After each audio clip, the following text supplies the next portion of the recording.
Ja, wieder die Müdigkeit. Ich weiß gar nicht mehr, welcher Teil jetzt. Teil 8, Teil 9, Teil 14.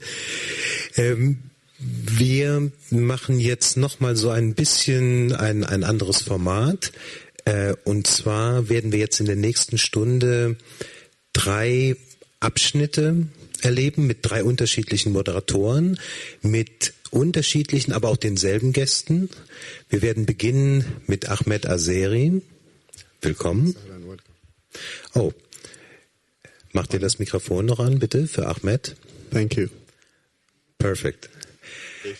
Dann werden sich Geraldine de Bastion und Sondos Shabayek unterhalten. Und danach machen wir so eine Art Generationendialog zwischen Ali Al-Mukri, Ahmed Asery, Sondos Shabayek, und das wird moderiert von Daniel Gerlach, den Sie schon kennen, der gleich hier vor uns sitzt. Aber zu unserem ersten Gast, to our first guest, of course we will proceed in English, so we understand each other and I'm sure you understand us as well. So let me introduce Ahmed Asery a little bit. In the beginning of 2011, with the start of the Yemeni revolution, the band 3 Meters Away, which is Ahmed's band, became the first band to compose and sing reggae and blues in Yemen. And they have participated in the Yemeni student revolution and composed rebel songs in reggae. Through various occasions, 3 Meters Away has made Change Squares dance to their reggae rhymes. The cause of the peaceful revolution, they have composed songs such as Tomorrow Might Not Come, The Beginning of Change, Inhale Freedom, First Kilometer of Freedom, and I'm Staying Till the Regime Leaves. They sing for equality, justice, and never giving up. Their work has reached a wider audience and has already won several awards, inspiring young Yemeni people to change their world. In July 2011, the band started a journey of peace and love, which we will speak about later. A tour starting from Yemen to Jordan, to Ethiopia, and to Djibouti. The message is to spread love and peace, social justice and equality in the world, because the music is varied to internationality, with a variety genre and musical schools.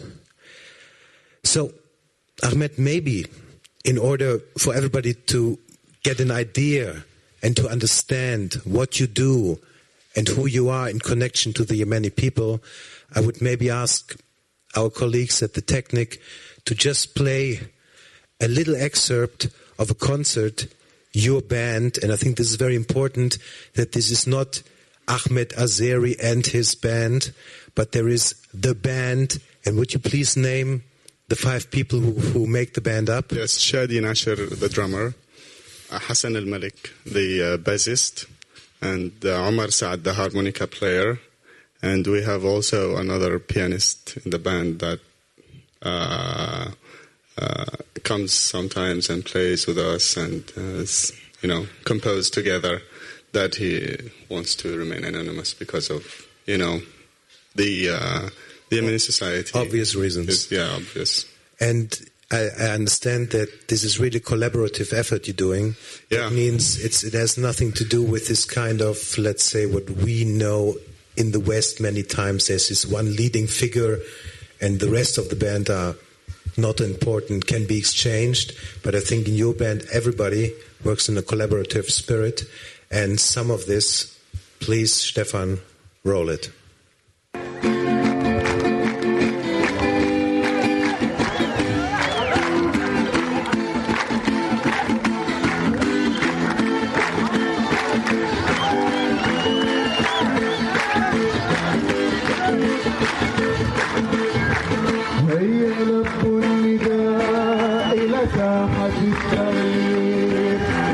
تنادينا السماء لتحديد المصير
because yes, thank you very much.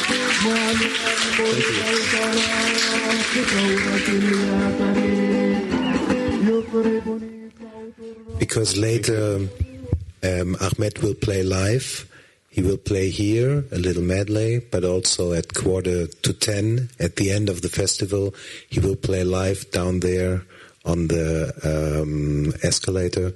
So, one more reason to stay till the end. Thank you. I hope you like it. Oh man, I'm sure. We saw a rehearsal actually when you came in, where you did it acoustic down there, and it was so wonderful. Well, I'm already. Let's see. There are a lot of people. Yeah, there are a lot of people here. That's it.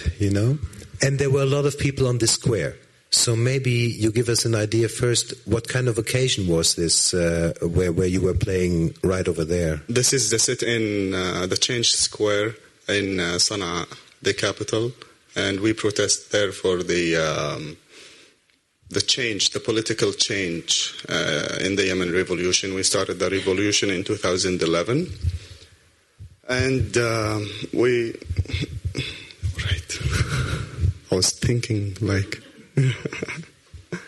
Then we thought of participating in the revolution and trying to implement what we think as solutions and what we think about analyzing the problems regarding this intellectual and mental revolution in Yemen.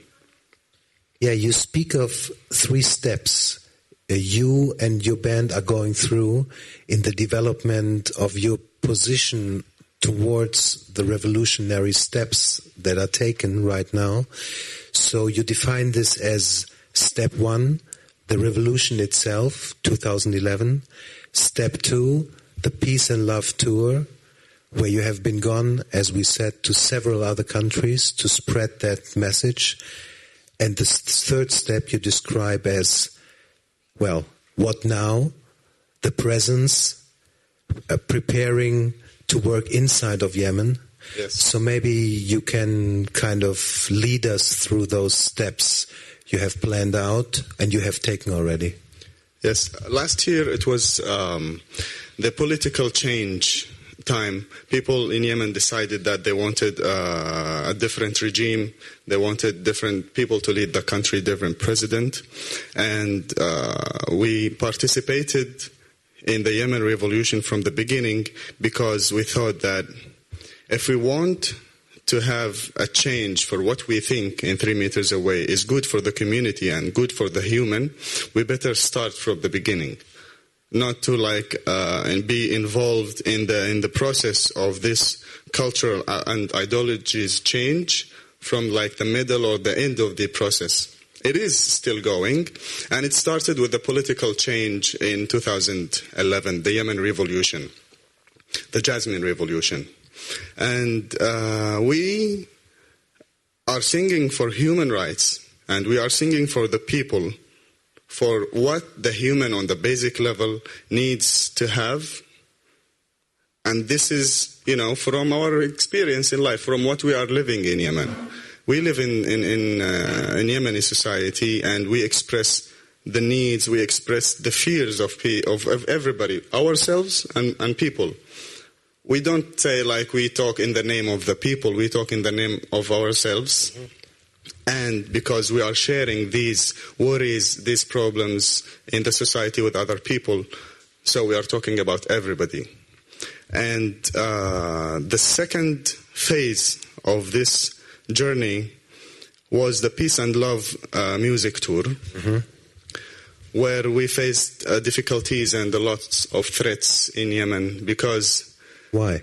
It's a conservative first. Yemen society is a conservative society. It's a conservative community, and I don't know what do they mean by conservative, to be honest. I just, they justify it as it's a conservative community when they say no for music, for example. No for all kinds of music, or no for reggae music? No for music. And we have been faced by some terms and some explanations that we did not understand. First, the terms we have been in a very, very long and still in a journey with trying to analyze and correct the terms in the society. People say things like haram. Haram is banned from God. And they start, posting these titles to a lot of things. Okay. They have also some terms that touch our safety, for example, al-jihad. And you hear a lot of explanations in the society for this term, for example. And like we are lost in the middle, and a lot of people get killed and kidnapped. And a lot of violations for our souls, we don't own them. We have to respect and don't take away what's not ours. So this was something you are still conquering in Yemen. I'm very interested what happened when you were going to Ethiopia and to Djibouti, presenting this, and I mean reggae probably is not a very normal form of expression in Yemen itself, I would think, as a music. So what was your experience, let's say, in a country like Ethiopia with people like Jashaka and Matt Professor producing there? Yeah, maybe a country more drawn to reggae. What were your experiences? Well, we had a very, very nice experience in Ethiopia and Djibouti. We met artists there, and we met people. We became friends with people. We performed also there. We traveled. And what concerns us is that the human, regardless the ideologies, so we study the human. So we found communities that acknowledge music and acknowledge that there is a message in music.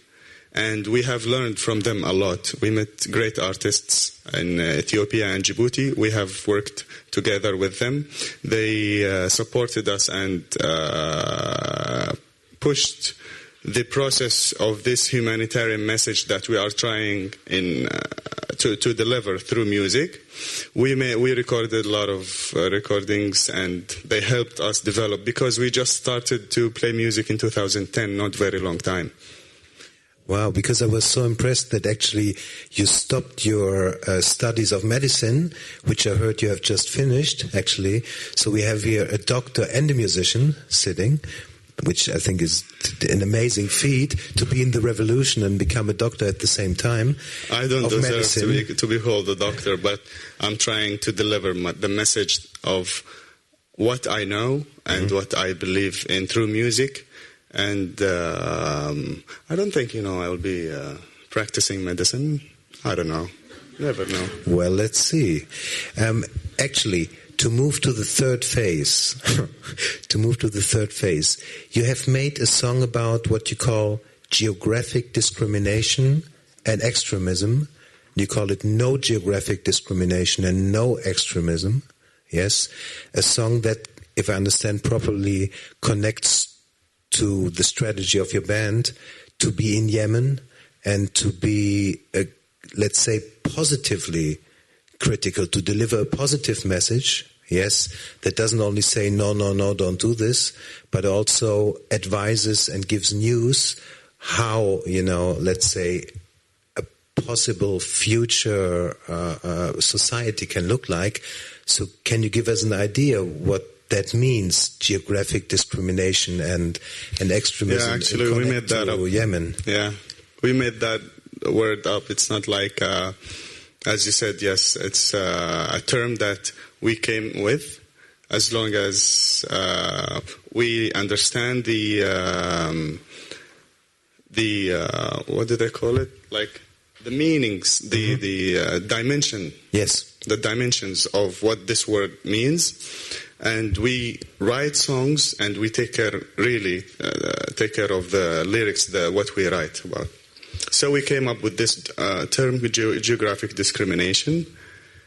We talked about the discrimination that is taking place in Yemen and also in some other places, based on a geographic background, like somebody from place A is hating somebody from place B and vice versa, and the same, you know? Yeah, you mentioned very specific 4 regions, yes? Yeah, in the song we say, like, we come with the good news because we hear bad news of this hatred. There's a lot of people get killed, like from attacks between tribes and areas. So we suggested that love, instead of, because, you know, a lot of weapons in Yemen, we cannot say don't carry a weapon in a society where people consider weapons pride. In a society that considers traditions, and what I learned from my fathers, it's very important. History is very important, but killing is bad, you know? So we said... Yeah, no, we all agree. I mean, it's like... I know. I mean, if we don't even agree, we have to, we respect each other. And this is also another dimension of our work. We don't say, like, we have to sing in a place where everybody is against the previous regime. No.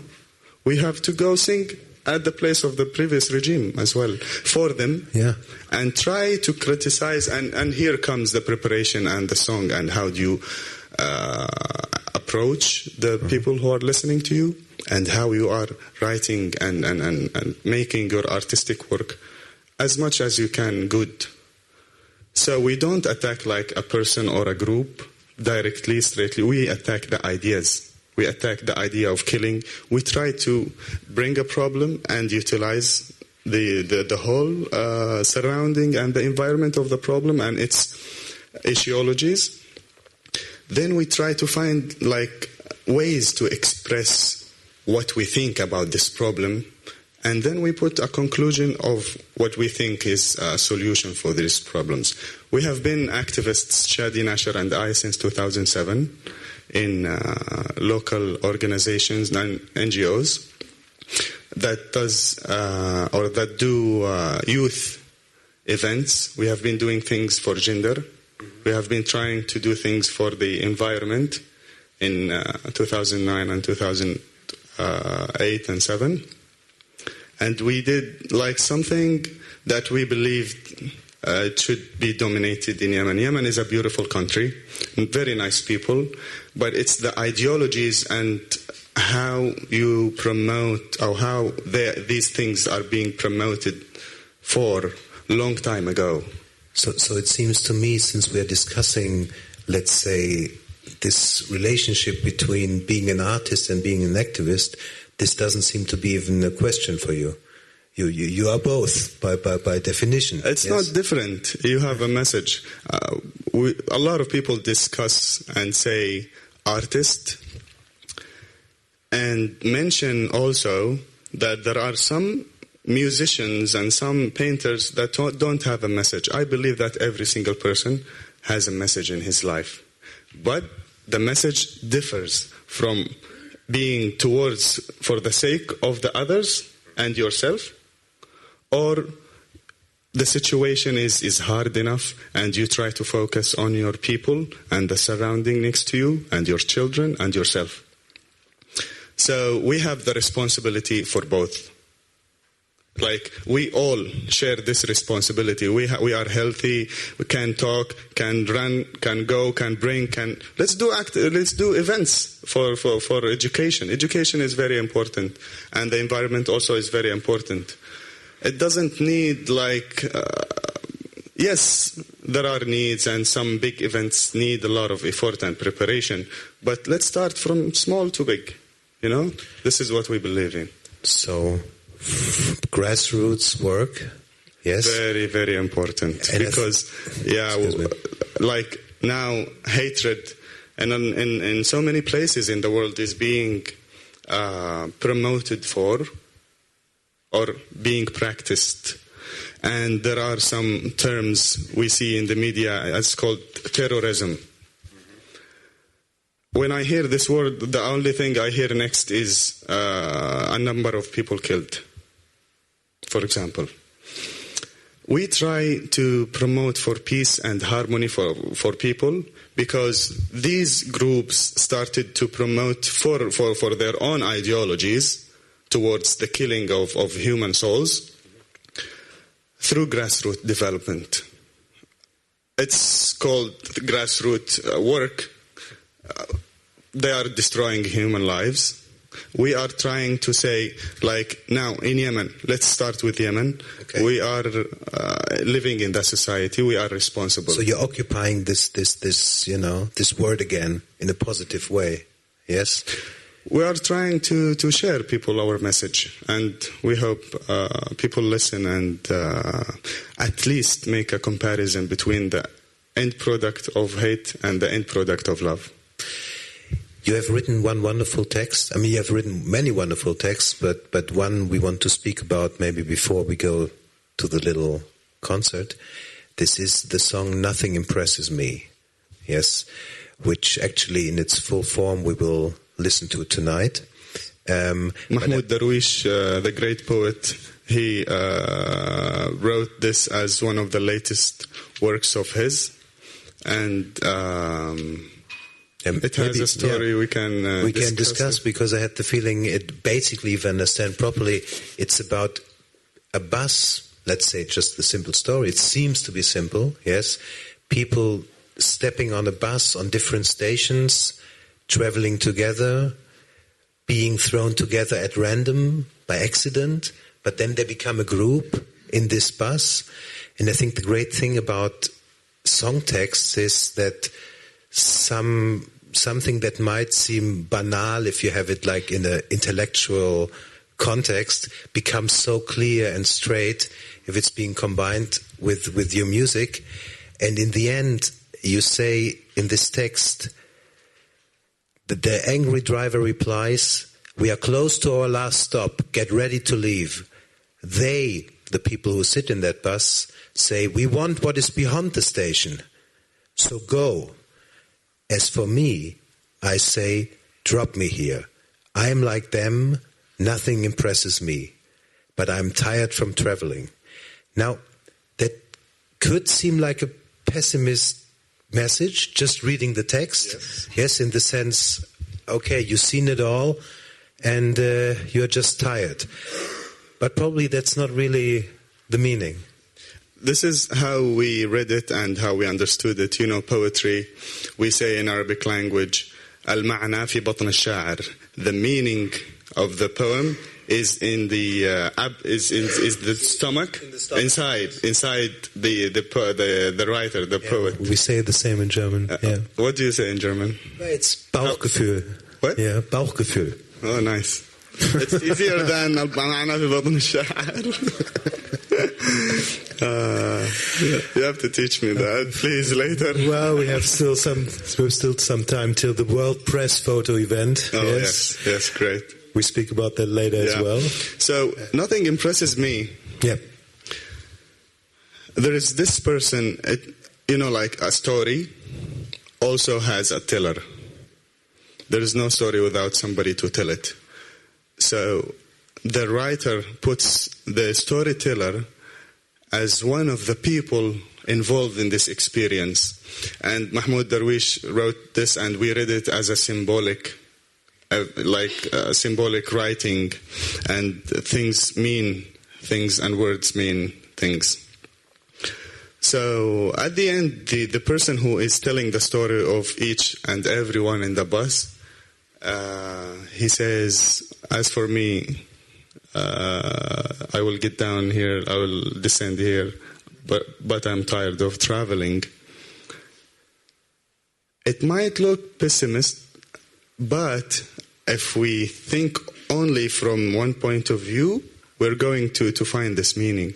But where are the others? Where is everybody? Yeah, you're right. Are they sleeping as well? No, they said, everybody else said, "We want to go to what's beyond the station, so go." So we have the soldier in the bus. We have the lady in the bus, as he names these characters in the poetry.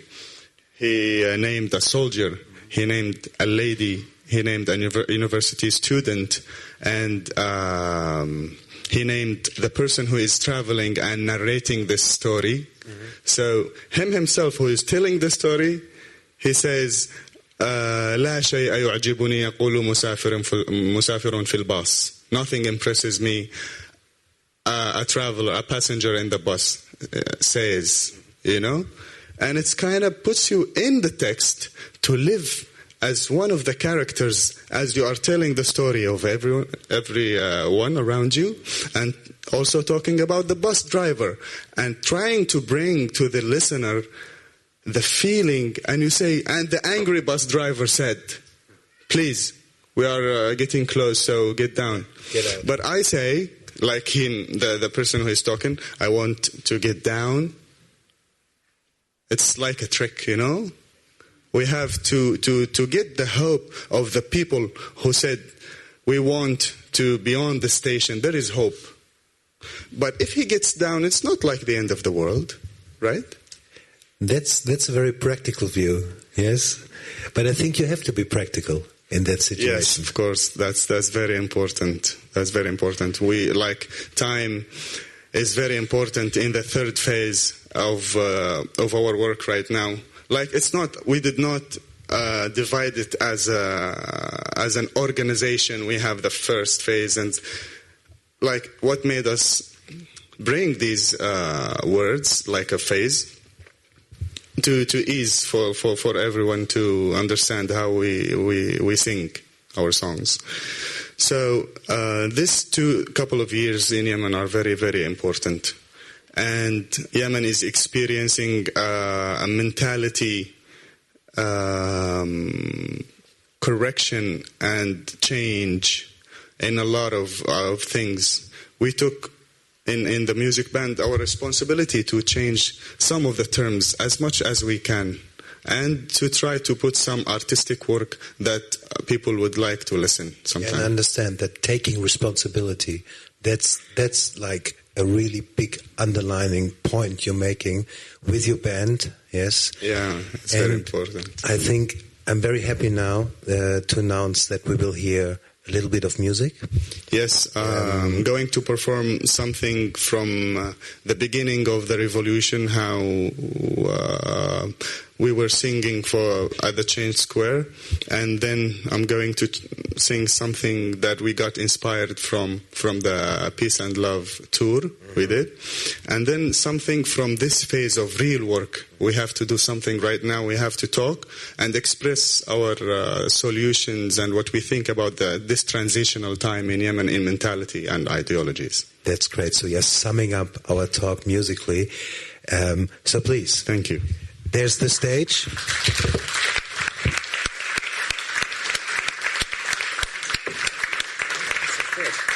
And it would be wonderful, actually, if you can also give us, before you start, a little explanation or a little description of your guitar, because I think the guitar is a very, very special thing which you brought over, an acoustic guitar, and I think it bears really some of the marks of the last 2 years. Yes, actually, please. Thank you.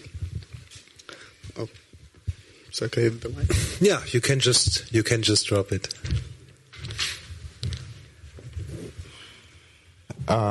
We call Mr. Mountain. It fell from the mountain in Sana'a in one of the activities we have done in 2010. TYTY, we created this idea and we did it in Sana'a. TYTY, take your trash with you, for everybody to come to touristic places and places where tourists like to see the country, to take their trashes, for people from locals to try to help removing the trash, because the cleaning service does not reach. This is number one. The cleaning service does not reach some areas, so the locals have to have the volunteer feeling to do. And, I went to another story, I'm sorry. I needed to talk about the guitar. So, the guitar, Mr. Mountain.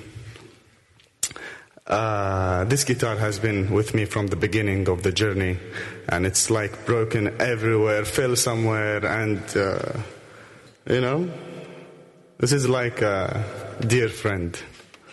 Shares the story. So, Yeah. Thank you.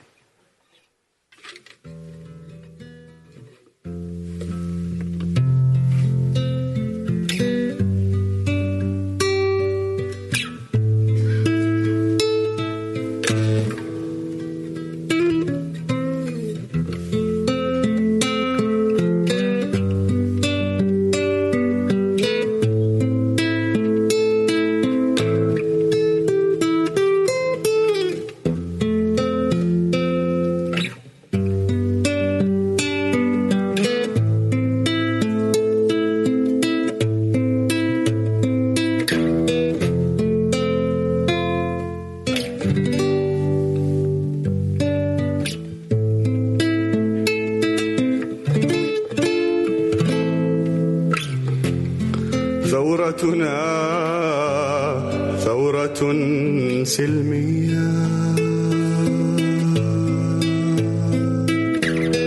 لنبني معا يمن الحرية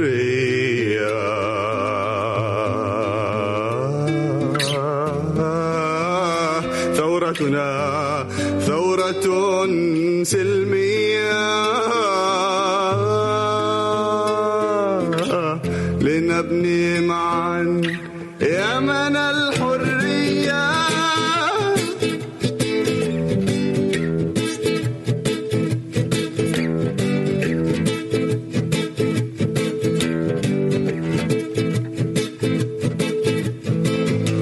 هيا لب النداء إلى ساحة التغيير تنادينا السماء لتحديد المصير هيا لب النداء إلى ساحة التغيير تنادينا السماء لتحديد المصير ثورتنا ثورة سلمية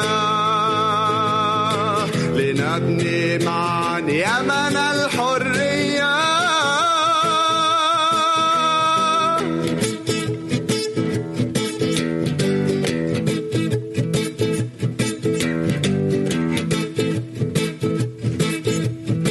مطر على الخيام وغاز وعصاب كلنا إقدام بثورة الشباب مطر على الخيام وغاز وعصاب كلنا إقدام بثورة الشباب ثورتنا ثورة سلمية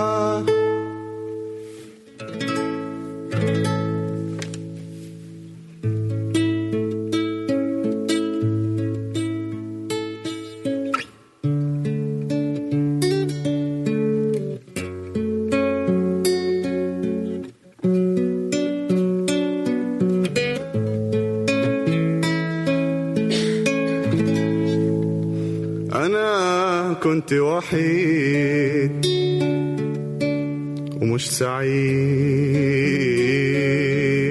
بس زي كل الناس أعيش كل يوم بأمل جديد علشان أكون أو لا أكون وحقق مصيري أبدا هذا مش جنون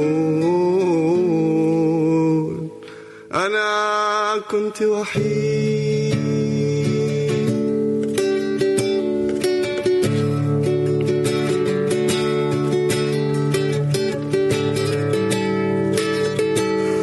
أنا كنت وحيد ومش سعيد زي كل الناس أعيش كل يوم بأمل جديد علشان أكون أو لا أكون وحقق مصيري أبدا هذا مش جنون لأني أقدر أرسم الابتسامة على وجوه الأيتام أقدر أعمل لي مكانة واحترام يا سلام عمل خير كل يوم مبتسم أصحى من النوم أحب أهلي وأحب الناس هذا الأولى والأساس I wish if I have wings to follow the angels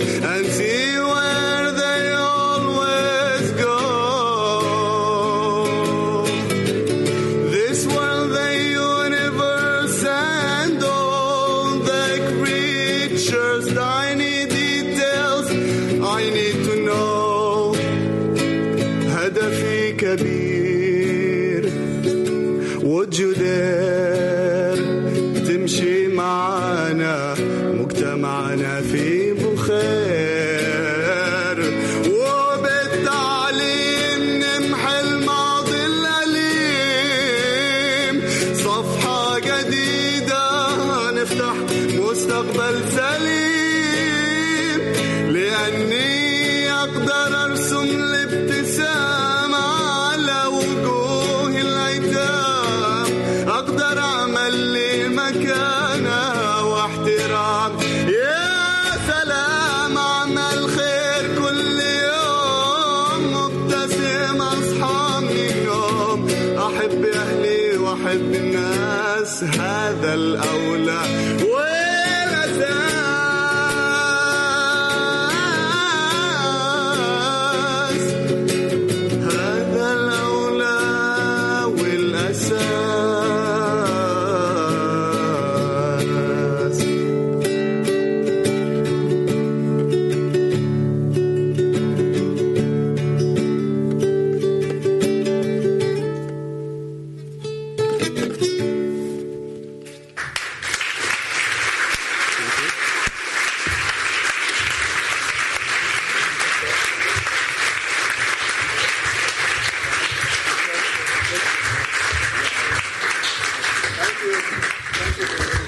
Ahmed, thank you so much, and you're going to see more if you stay till the very end, because at 9:45 down there we're going to have a concert, a full concert with Ahmed Asery. Ahmed, thank you very much.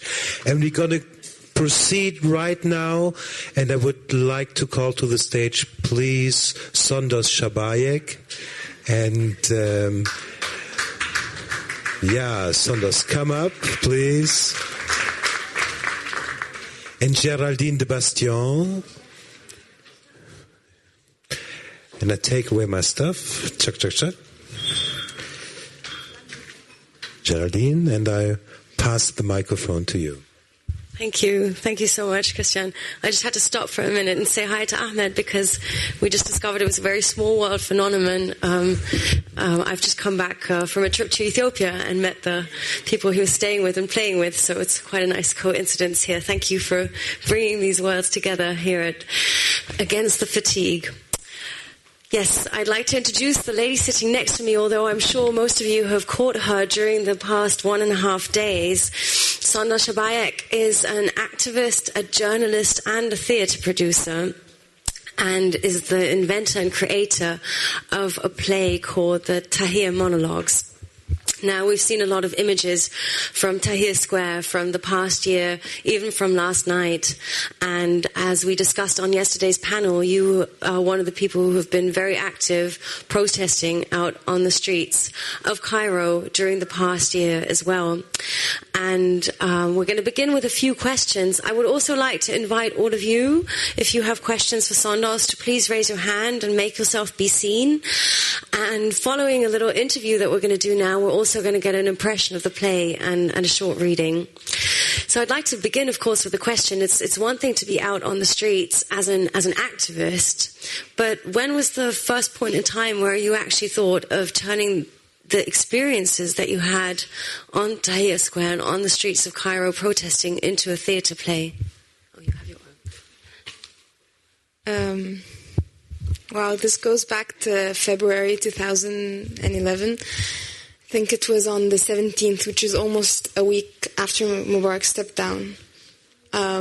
It was a very spontaneous reaction, because what happened is during the 18 days, we had a lot of free time on our hands in Tahrir Square, because at some point in time, we started to build a community. So, I mean, after cleaning up and protesting and chanting, there was pretty much nothing to do. So I do recall us, and of course, when there was not violence on the square, I do recall a very spontaneous circles of people where they would gather and exchange stories of how they decided to take to the streets on the 25th, or how this guy faced a police officer on the 28th.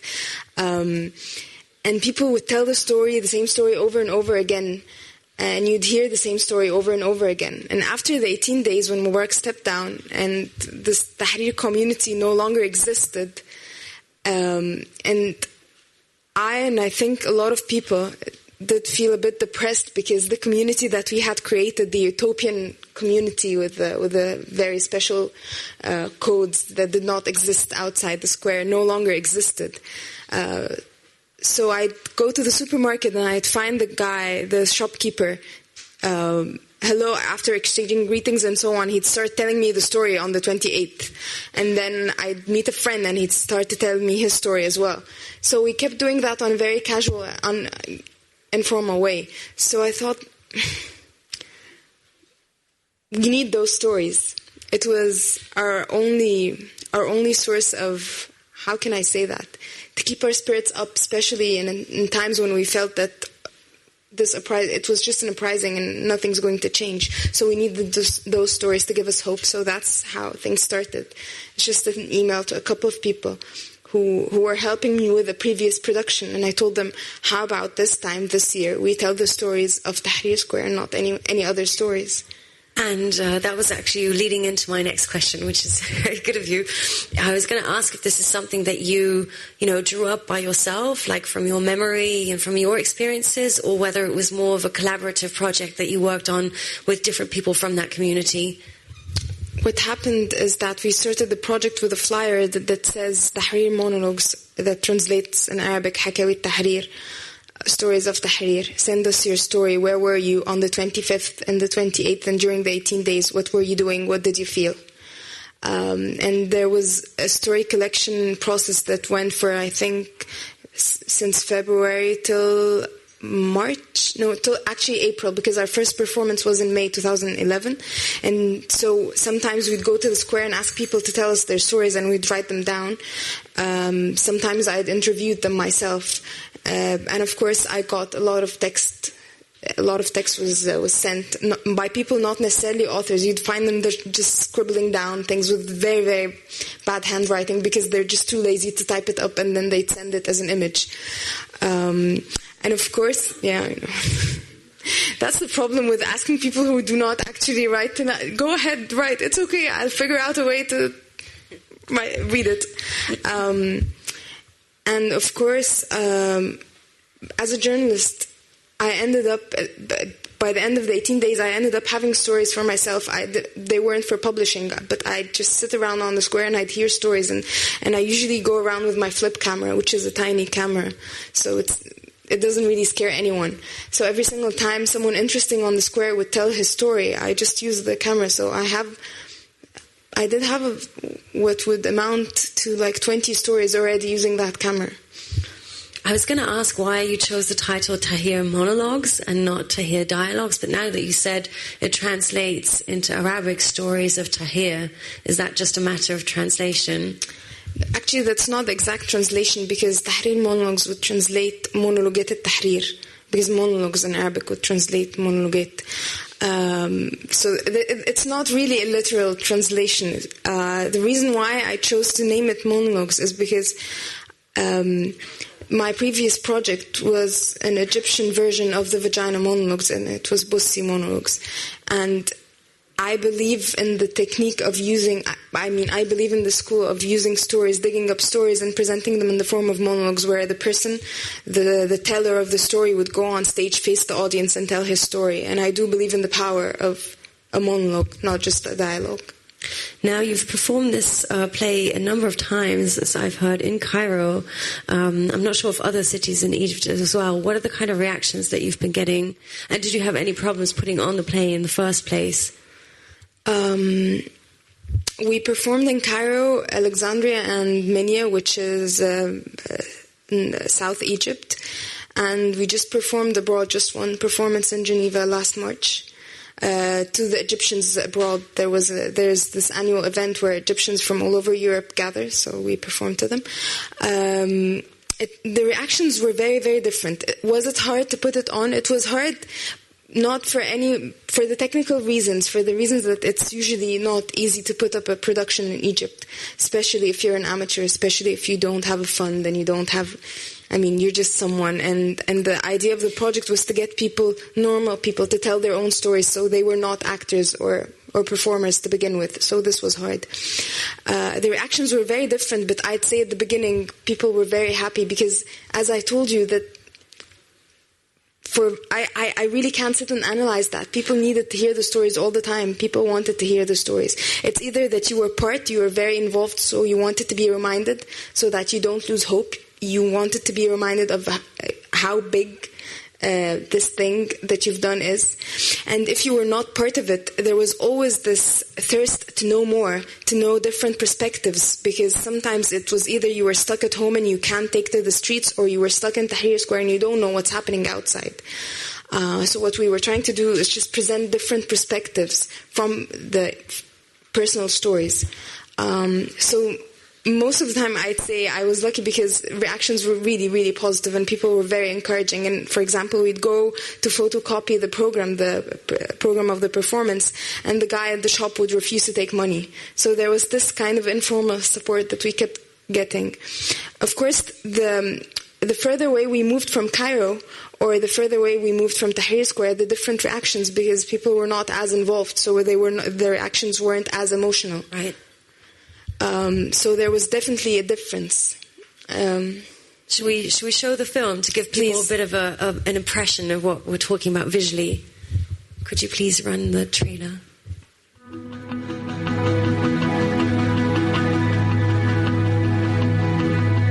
بعد التنحي كله كان بيحكي تجاربه خلال ال 18 يوم. نفس الحكايات كنا بنحكيها مرة واثنين و10 وبنسمع نفس القصص مرة واثنين و100. كنا بنحكي عشان نفتكر، بنحكي عشان نفكر اللي حوالينا. حكاوي التحرير مشروع بدأ في فبراير 2011. كانت الناس تقول صفوة باطل، ولا صفوة باطل، جمال باطل، جمال باطل. الشعب يريد إسقاط النظام.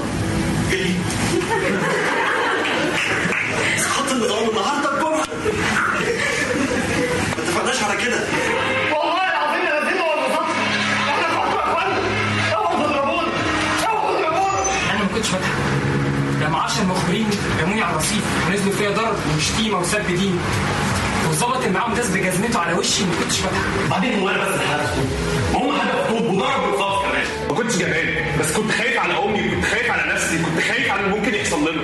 سنة من الحكاية، سنة، لكن 25 لسه ما خلصتش. لو انت لقيت ابوك واقف قدامك وجرت حمر تضرب وميادين التحرير لسه ما فضيتش. لسه عندنا قصص تانية كتير هنحكيها، لأن حكاياتنا مش هنسمعها في نشرة الأخبار ولا هنقراها في الجرايد ولا هتتسجل في كتب التاريخ. حكاياتنا احنا اللي هنحكيها. احكوا معانا، احكوا معانا، احكوا معانا، احكوا معانا، احكوا معانا، احكوا معانا، احكوا معانا، احكوا معانا، احكوا معانا، احكوا معانا.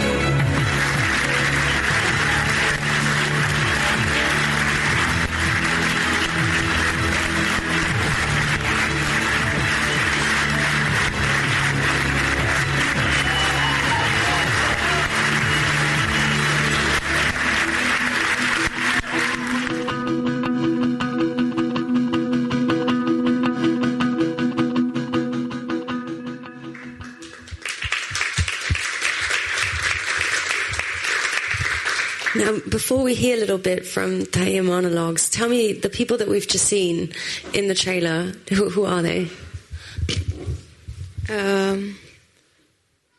Egyptians. They're a group of people, only one or two of them have acted before or want to pursue acting as a career. The rest of them work in different fields. Some are engineers, others are still students in schools.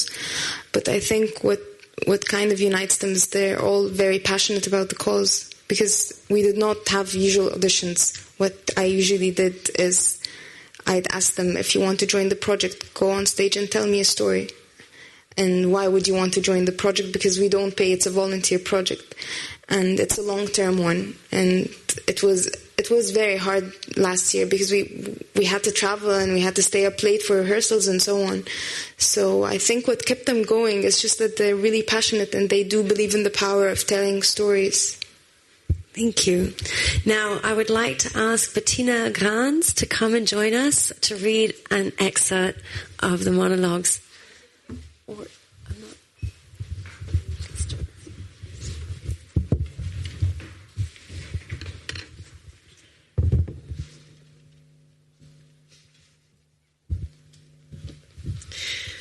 What's the worth of an eye?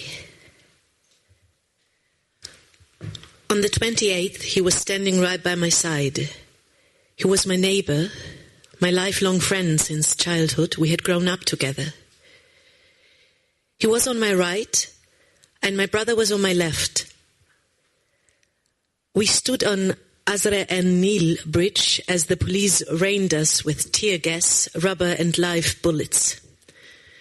All of a sudden, amidst all the havoc, everything fell into a heavy silence. All I could hear was my friend talking to a soldier on the other side of the bridge with a gun in his hand. The soldier told him, "Go back, go back." My friend said, "No, I won't. Go back or else I will shoot." "I won't go back." And he stood with his chest facing the gun, ready to receive the bullets. The soldier said, "Go back or I'll shoot. Are you trying to pretend you're a real man?" "I am a real man." The soldier fired at my friend's eye. He fell at my feet with his face bleeding. We had to instantly fetch him an ambulance. Thank God he was alive. Safe and sound. Well, almost. Safe and sound with one eye. A dentist with one eye. A dentist who was not going to practice dentistry again. It did not matter that he never got compensated. It did not matter that he was never publicly recognized. All that did not matter. What mattered was the devastation his parents went through. What mattered was that we were accused of being paid to do this. Agents, foreign agents who hired to lose their eyes. And this is when I seriously wondered, in such people's imaginations, what was the worth of an eye?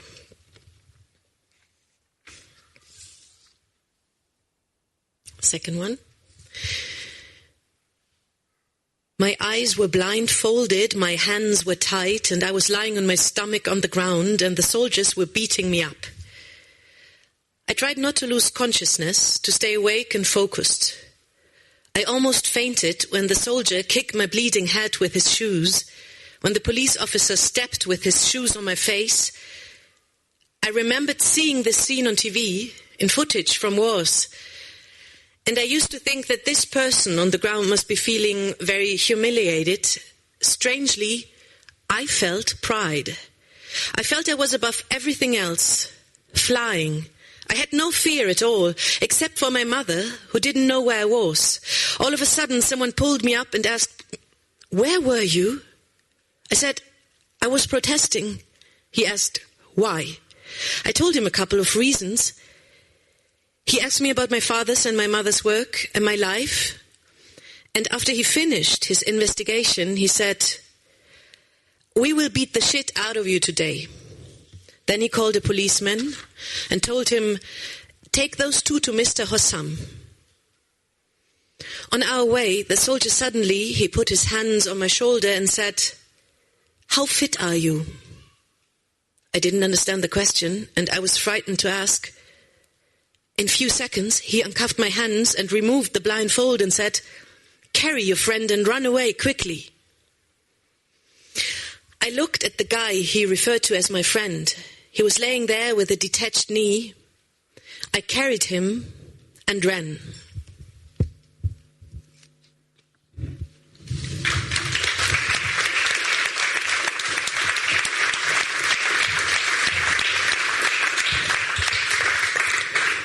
Let me ask you one last question, Sondos. after a breath, it's of course, very moving to hear these personal accounts. And the protests are ongoing. People are still out on the streets today. Are you planning to continue this project? And if so, in what shape and form? This has been one of the questions we've been asking ourselves for quite some time, because we kept performing from May 2011 till December 2011, and then we kind of stopped and told it. We kind of discussed it with the whole group, because we're around 30 people, and we all felt that we can no longer tell just the stories of the 18 days, because what you've seen are just pieces of stories from the 18 days. That's the original performance. And we felt that there is still so much to tell, but that will change the nature of the project in a sense that no one would disagree about the 18 days. The 18 days are sacred, and you wouldn't find anyone who would criticize you. But then after the 18 days, there are the differences, the political differences, different affiliations, the idea that people some people were with the army and others were against what the army was doing because of the violations and the crimes the army has committed against the protesters. So we thought to ourselves, since we want to keep this going, but we have to change the form. It cannot just be like a theater performance, full stop. So we decided on gathering more stories, and this is what's happening now. We're gathering stories that start after the 18 days and extend till this moment where we speak now. And we're at the moment we're trying to organize a series of street performances where we'd go on the street in different public places and tell the stories.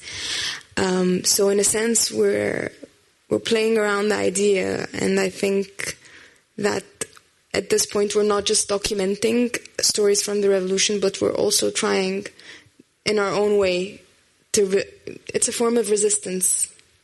Yes, yeah. Most definitely. I wish you all the best of luck for continuing that narrative. There was a website at the end of the trailer. Is that a good place for people to watch out for news if they're interested to learn how the project continues? Yes, definitely. Okay, so I would welcome you or invite you to do that, because I think this is a highly, highly interesting experiment and a fantastic way of capturing the narrative of your experience and carrying that to other people. Thank you so much for this chat, Sondos. You will stay on stage for the next one as well. I know we're going to continue smoothly. Unfortunately, this is all we have time for. But for the next talk, I would like to welcome back on stage Ahmed Asery, as well as Ali Mukri, and of course the wonderful Daniel Galach, who will moderate the last session in this block. Thank you very much.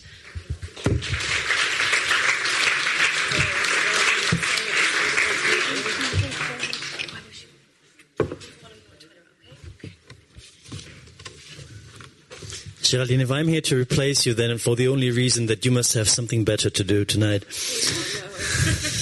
Thank you.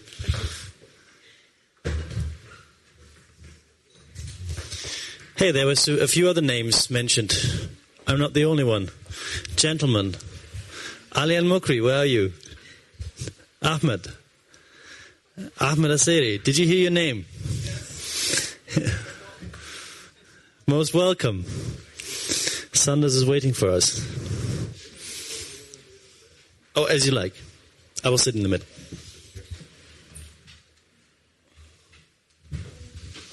Ustazi. Okay, you will sit together, right? So, you know what? We will move this way and have them sit together.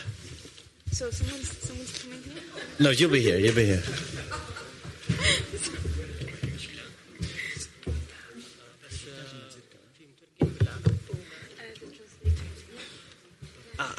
Okay. And welcome again, Ahmed Hamas. The fun part of it is actually the introduction of the wonderful people here. Unfortunately, you know them all by now, so I will skip this. We are trying to analyze if it is possible to find a common language of all these disciplines of art that we have.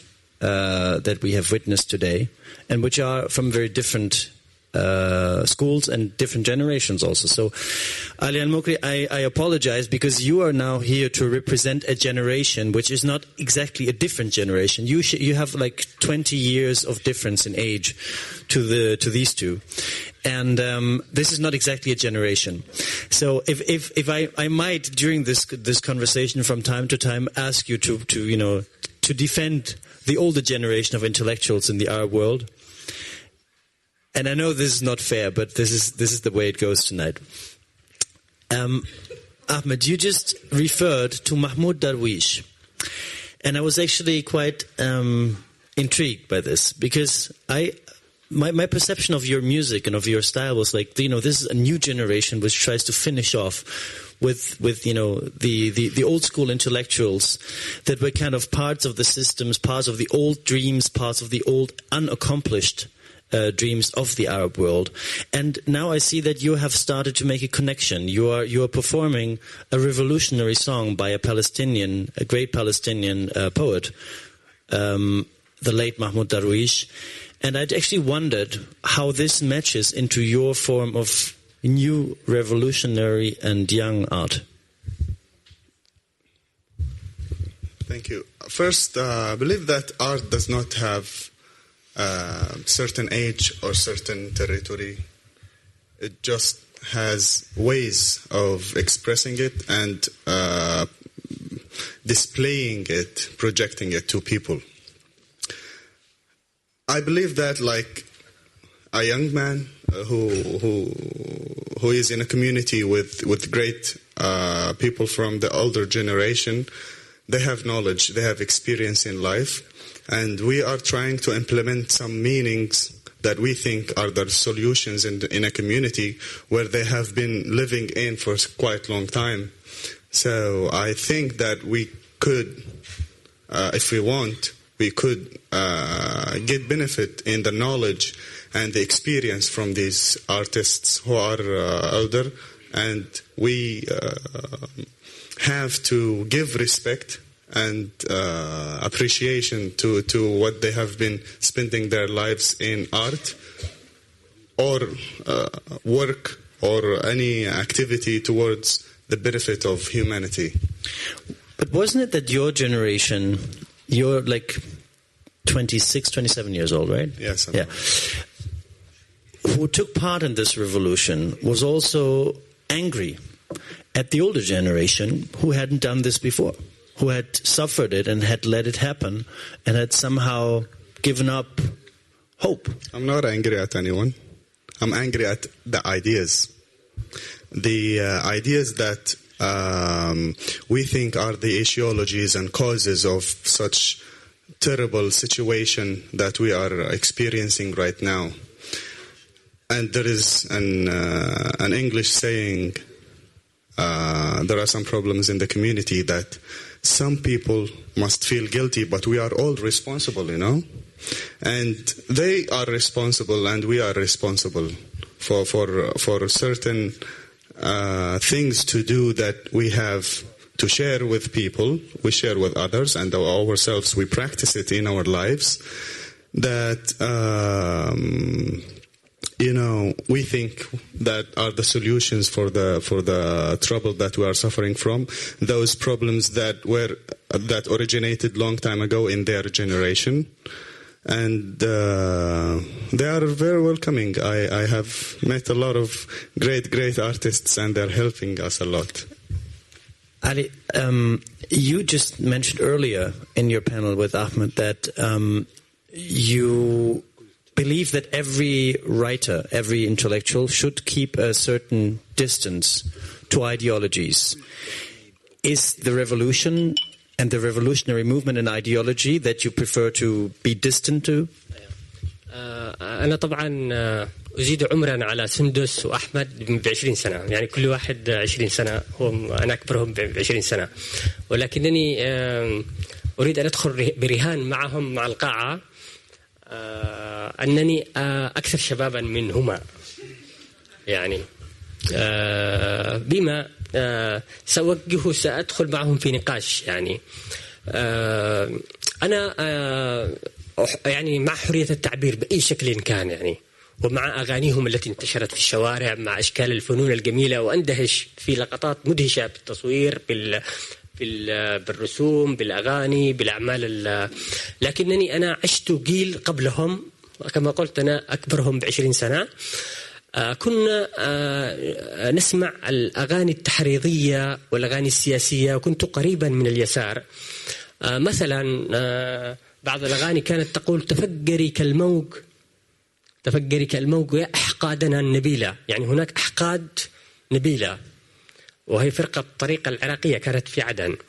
أو سوف إلى القتال، إلى النضال، إلى الثورات، وكان شعارات كجفارة، كالقتال، ككذا. يبدو لي أنا خلال هذه السنوات الطويلة، خلال 30 يعني ربما قبل 30 سنة كنت أنا أسمع هذه الأغاني، قبل 25 سنة فيما بعد. أرى الآن نفس الطريقة تكرر. يعني نحن يعني نفس الألفاظ، نفس العبارات، نفس يعني بمعنى الأغاني الحديثة تقول: تحرروا، هيا تحرروا، يعني لتتفجروا،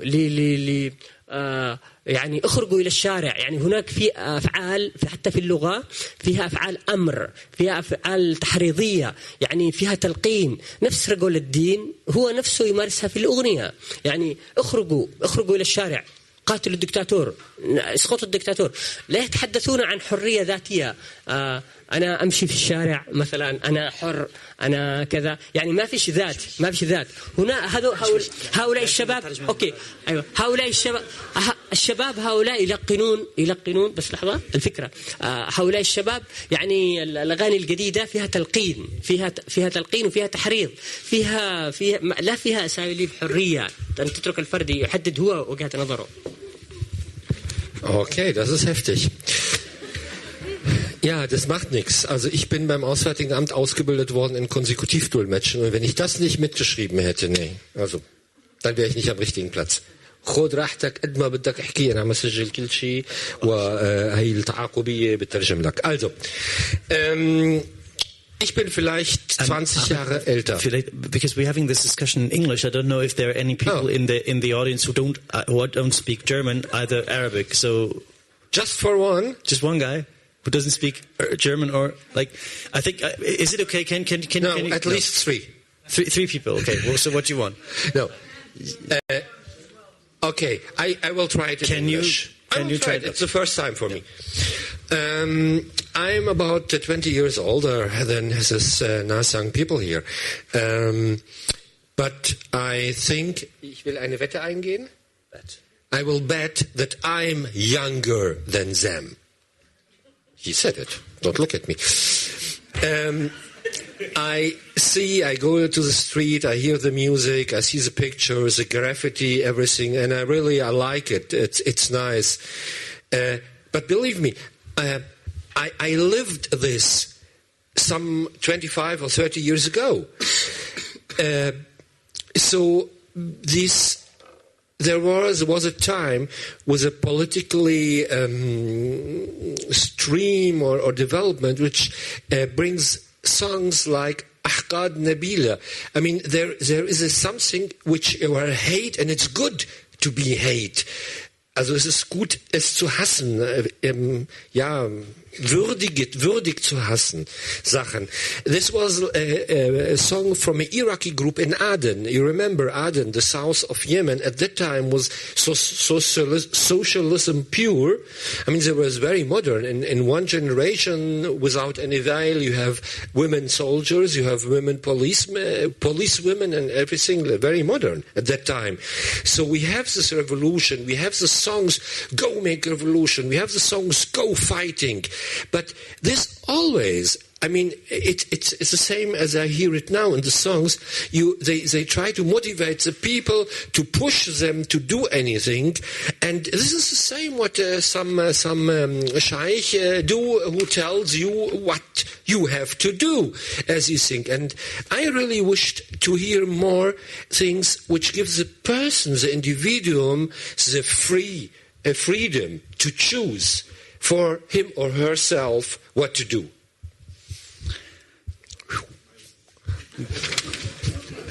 Danke. صفقوا لي لأنه هي أول مرة بحياتي بترجم من عربي للإنجليزي مشانك.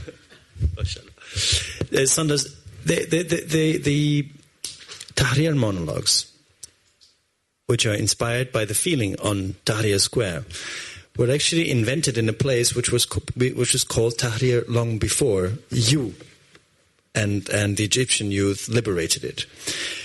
It was always called Tahrir, let's say, for the last 40 years. Do you think there is a very different concept that you have of freedom and liberation from the concept that the older generation who believed in Arab nationalism, independence and freedom? And what are the main differences between your freedom expectations and those of the older generation that have already been through this? That's a very hard question. But while you were asking this question, my mind jumped to my mother and the conversations we have with each other, because to me, she is the older generation. And of course, my mother did join protests while she was studying in university, but her definition of freedom is very different than mine. How I define freedom, she sees is something that's weird and absurd. And so what is her definition? Okay. This is a bit hard. What is your definition? What's my definition? Okay, what's my definition is that I'll tell you how we defined freedom, because I think that the definition I ended up with is it's the same thing when you grow up in a cage, and then you keep trying to find your way out. So gradually you come up with a definition for resistance, and resistance, it's your own definition of resistance. Freedom to me is the freedom to be able to think the thoughts I want to think and express them freely. It's to be able to adopt whatever it is school of thought I want to, without feeling that you cannot think about that. I'm not even talking about that. No, you're not allowed to think about that. You're not allowed to question that. You're not allowed to talk about that. And even though older generations would keep saying that we enjoy an amount of freedom that no other generation did enjoy, but I've always been feeling this pressure that even though at times I did use my freedom as an individual, because I consider myself lucky and because I'm blessed with parents who are quite understanding and open-minded. But then again, I would feel the pressure, the social pressure, whenever I go into a topic or write about something in a newspaper or in a magazine. And I would feel that you're not supposed to talk about that. Every single time, for example, I'd face one of the censors and they'd tell me, you cannot talk about this. The very famous triangle of sex, religion, and politics. It still existed till very recent. I mean, it still is. Now politics is gone, but still you're not allowed to really question religious topics. But this, maybe I can pass the microphone also to Ahmed. This is something intriguing, because if we look at the individual, concept of freedom, which you just mentioned, which you have, the individual. Intriguing. Sorry, intriguing means like it's kind of it's baffling you. It's like, what is baffling you? Well, it's something that you're seeking to find an answer to. I don't, Something to find an answer for. Yeah, exactly. Yes. Well, it's something disturbing, something I don't understand. Uh-huh. On the one hand, if you talk to older people in the Arab world now, they very often say these young people, they're looking for individual freedom. They're looking for their, they want to self-accomplish. They're in their individuum. They're not interested in freedom as a social movement. So when we look at what happened in Yemen or in Egypt, we see people gathering under one, if it's inspired by music or by banners, by slogans, people gathering behind one idea. Still, the initial spark for the revolution was, and that's a narrative which most of us, I think, agree to, was a very individual one. It was not the people who started the revolution were not, trying to make a party win or to change a system. They were trying to have their individual dignity and their individual freedom. So what is your generation in the Arab world, or specifically in Yemen, like? Is it an individualist generation? Everybody just wants to have his personal right of expression, everybody wants his personal self-accomplishment, or are you behind a common goal? Of course, I mean, it's a community where there is everything, all the elements of this. Some people wanted to gain personal gains, and other people wanted to correct their surrounding, the society, to try to find and implement solutions that bring them to what they aim. Of course, I mean, this is a community, the Yemeni community is a community where you find diversity of religion, diversity of intellectual thinking, and diversity of needs, of course. It's a society that has all this together. So some people, yes, they wanted to express their personal goals and wanted to bring also other people for their personal goals. And this is how each and everyone can identify through the actions and through what happened, what actually happened before our eyes. So everybody can interpret these to define these people, what they want and for whom. And I just wanted to say that there are a couple of things that I don't understand.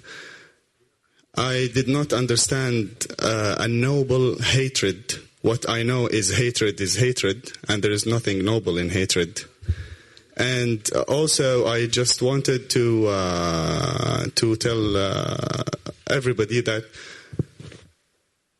if we hear a song somewhere demanding something, we don't have to generalize and say all the young people call and order.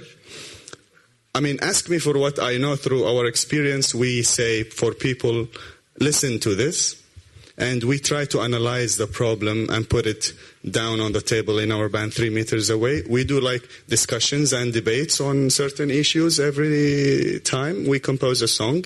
Then a project is being done by this talk in the teamwork in 3 meters away music band. And we try to analyze the problem. If we are going to be like Mr. Ali is saying that we order people, we will not be analyzing the problem and putting it like how we picture it.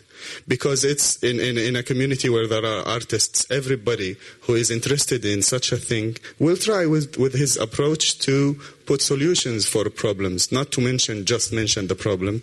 And in the songs, I don't remember anything that's saying go kill as noble hatred. I don't know that.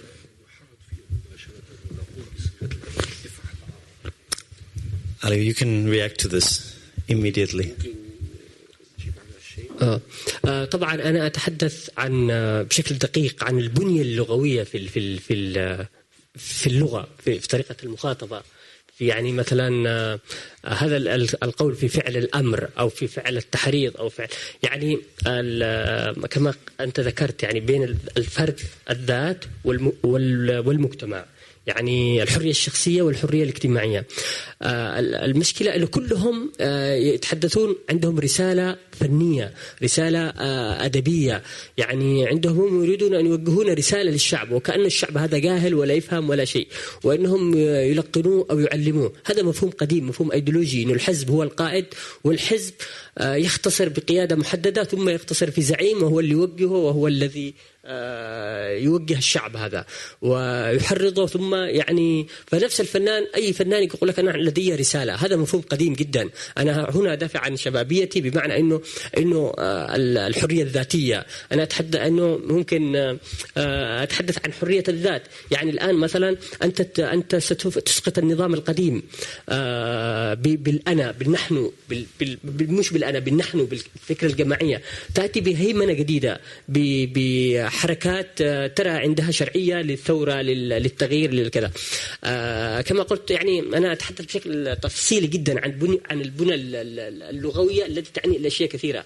يعني كثيرون من الفنانين. أنا سمعت مثلا موسيقى عالمية وحاولت أن أتتبع بعض الكلمات بعض المفردات، وجدتها أكثر حميمية من الشارع. يقول مثلا أنا أمشي في شارع أنا أحبك بدون قيود، بدون يخاطب وحدة، وهي أيوة، لكن لا يخاطب شعب ولا يخاطب ولا يحرض بشكل جمعي. التحريض ممكن يكون على مستوى فردي، على مستوى ذاتي.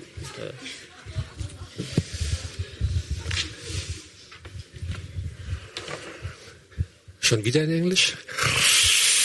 Also, I talk especially and ausführlich, extensively about the building of the language, about the structure of the language. Befehlsform? Imperative. Imperative. I talk about this imperative. A lot of Künstler, artists. A lot of artists talk about this, and some of them about the individual freedom, some of them of the society freedom. But every one of them has a Botschaft, a message for the masses. Genau, a message for the masses. But this is all. This is the old kind of thinking, and that there is a party who have a message, and or a group or a chief, and as if they are prophets. I mean, and they know what is right and wrong, and only them. You should motivate the people not with you should. You should use we should. This is better. I mean, when I hear a song and somebody sing a song to a young girl, and I want to love you, and so I mean, this is the kind how artists use music or anything. Nobody of them really talk to the people, also zum Volk. Okay, dann wurden wir unterbrochen. I just got interrupted too, because apparently we are, it's 9 o'clock, no, it's 9:05, and we are late. But yes, of course. But let's put it this way, Sondos, the microphone is yours. Do you think that now, after the downfall, like the first step of revolution is taken, the downfall of dictatorial systems, probably dictators, not yet the systems themselves. Do you think that the environment for art, music, theater, and literature is changing? Do you think that the political circumstances allow you to, would allow art to flourish, or do you think after like this first wave of enthusiasm, it would rather decline and go back to the way it was before? I don't think this could change, because I believe that what happened, even if, this is what I keep telling my friends, and we tell each other each and every single day, that even if nothing changes, we have changed. So the people who have been through that experience have changed. And as long as we've changed, I don't think things could go back to the way they are. Of course, whether any situation, political, social, whenever there are changes, it would affect the other areas of life. So I do believe, yes, that the political changes that took place definitely did affect the people, especially working with self-expression, because. And I do recall this in Tahrir Square. You could see the immediate effect on people trying to come up with creative chants, trying to come up with creative signs to ask Mubarak to step down. You'd find a big sign that says, "Step down, I need to change my socks because the guy has been on Tahrir Square for 18 days." So there were a lot of creative ways asking Mubarak to step down. And you would have never thought that people are capable of that. You would have never thought that they'd sit down and just write a series of chants, really, really creative ones. So that was the immediate effect. Of course, graffiti has seen, I've never in my life seen Cairo like that.